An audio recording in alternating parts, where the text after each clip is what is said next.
Bien, vamos a tratar en este tema sobre los trastornos psicóticos. Nos referimos a todos aquellos relacionados con el espectro de la esquizofrenia. En palabras de Emil Kraepelin, decía que es uno de los cuadros clínicos más emblemáticos de la psiquiatría moderna, que supone una severa perturbación de la conciencia del yo, la vivencia del cuerpo y la vida social, que hunde sus raíces en el potencial de alienación que comportan las estructuras de la subjetividad moderna. Hablamos de un cuadro, de un trastorno. En primer lugar se llamó demencia precoz por este autor, por este psiquiatra, Emil Kraepelin, y posteriormente el psiquiatra suizo Bleuler en 1911 le llamó esquizofrenia, que significa literalmente mente rota, escisión de la mente, como la enfermedad de las 4 AES, las asociaciones anormales, es decir, delirios, alteración de la realidad, autismo en el sentido de aislamiento, introversión de la persona, afecto anormal y alucinaciones. Dentro de los trastornos psicóticos, el DSM-4 incluye la esquizofrenia, el trastorno delirante, el trastorno psicótico inducido por sustancias, el trastorno psicótico breve, el trastorno esquizoafectivo, el trastorno psicótico debido a otra afección médica, y en el DSM-5, a diferencia del anterior, pues se incluye el trastorno esquizofreniforme y la catatonia.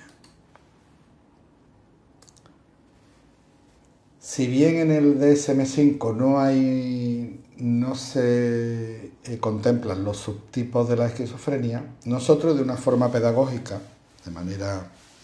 vamos a dar un repaso a la clasificación clásica de la esquizofrenia. Es decir, los 4 subtipos que vamos a ir viendo en la clínica: la esquizofrenia de tipo paranoide, la hebefrénica, la catatónica y la residual. La esquizofrenia paranoide incluye ideas delirantes de diversos tipos. Estas ideas delirantes suelen estar organizadas. Incluye alucinaciones, habitualmente auditivas, aunque también pueden ser visuales. Hay un deterioro de la personalidad. El lenguaje y el pensamiento suelen estar desorganizados. Sí, es verdad que menos que en otros subtipos. La edad de inicio es mayor. Hay una mejor actividad premórbida, hay una mejor evolución y hay un mejor desempeño laboral. En todos los trastornos de tipo psicótico de la esquizofrenia siempre vamos a ver esos 3 síntomas que no van a faltar, que son los delirios, las alucinaciones y la desorganización del pensamiento y del lenguaje.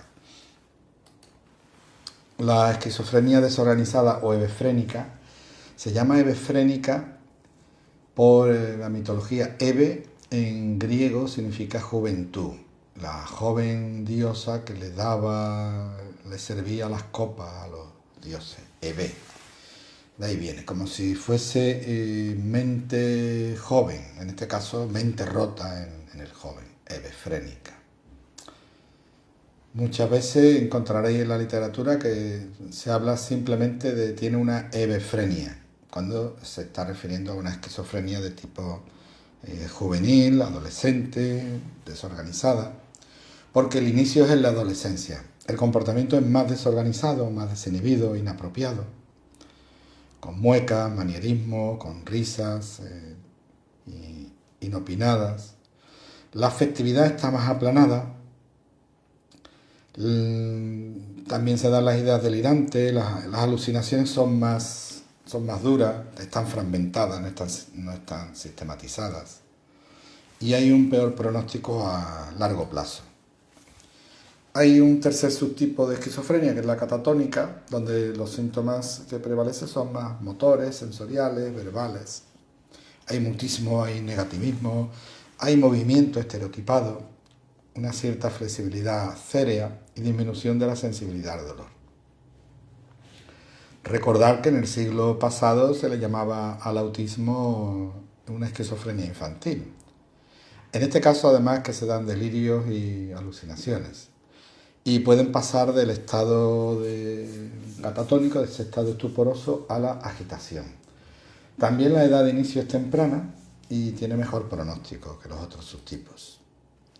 Y hay una esquizofrenia de tipo residual para aquellos pacientes que a lo largo o en algún momento de su vida han padecido uno de los anteriores tipos de esquizofrenia. En la actualidad, su sintomatología no reuniría criterios para su inclusión en los tipos paranoide, desorganizado o catatónico, y además puede cronificarse o bien ser la transición para la remisión de los síntomas. Y ahora ya nos vamos al DSM-5, viendo los criterios actuales para el diagnóstico de una esquizofrenia.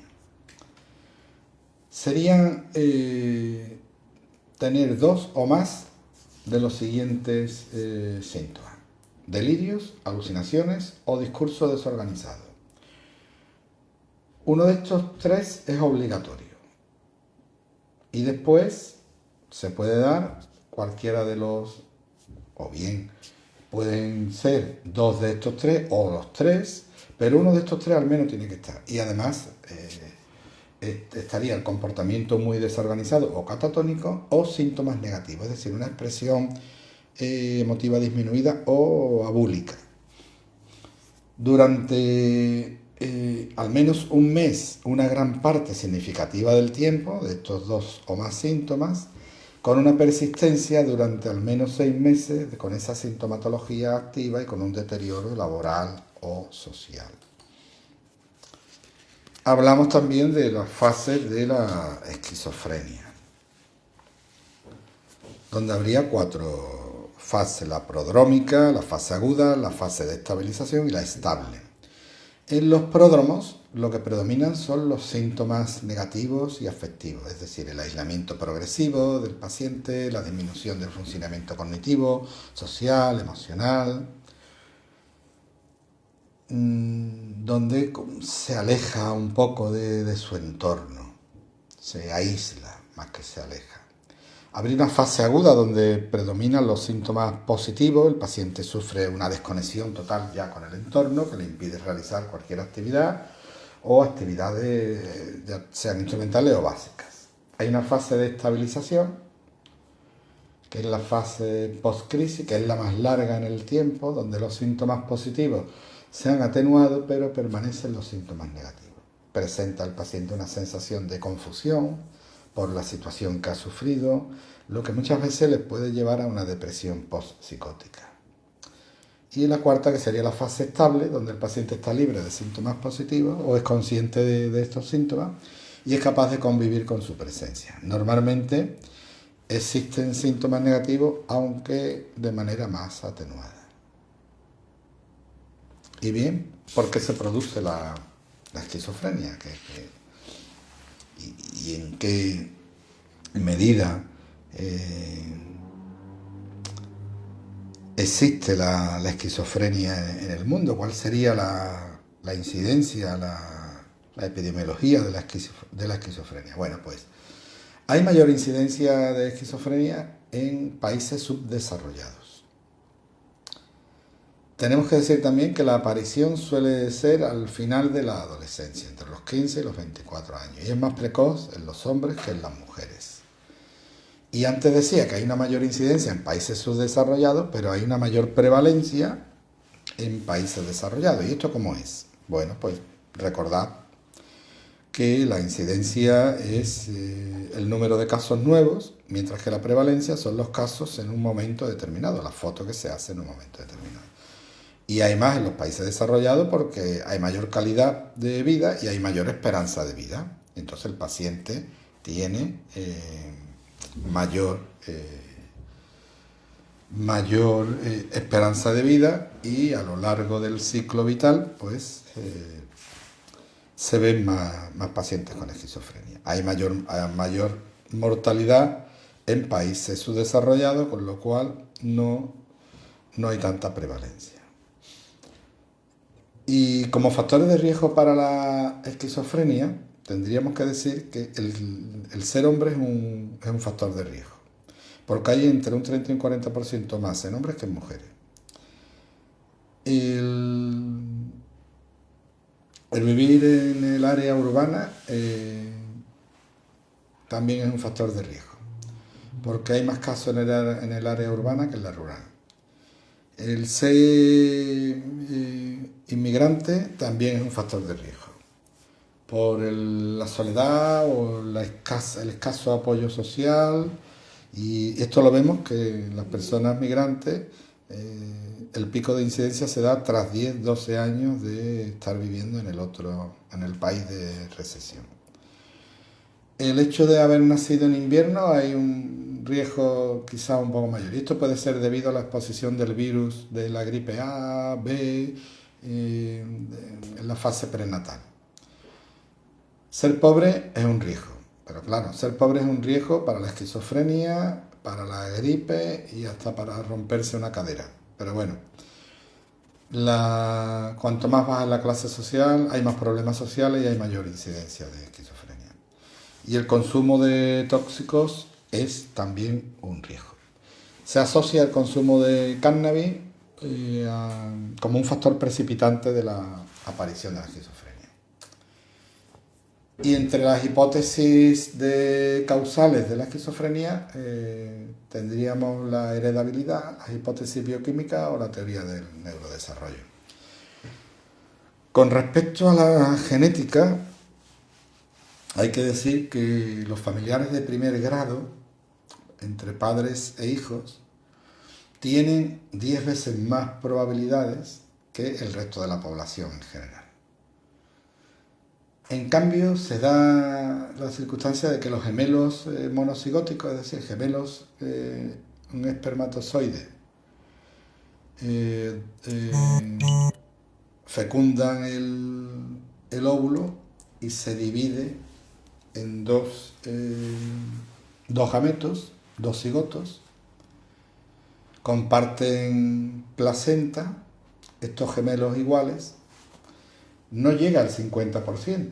Si uno padece la esquizofrenia, no llega al 50% el que el otro padezca la esquizofrenia. Lo que indica que hay una interacción entre la genética. No solo la genética es suficiente, sino que tiene que haber factores ambientales. Hablamos también de hipótesis bioquímicas, en el que vemos que la dopamina se encuentra aumentada en la región frontal del cerebro, o que los receptores de 5-HT2A están disminuidos y los 5-HT1A están aumentados en la corteza prefrontal, en los casos de esquizofrenia. O el glutamato inhibido en la región medial del cerebro. Por último, las teorías del neurodesarrollo dicen que, o tratan de explicarlo por medio de factores genéticos que durante el desarrollo cerebral del feto, unidos a factores ambientales adversos, como cambios en la maduración del cerebro, podrían desencadenar la esquizofrenia.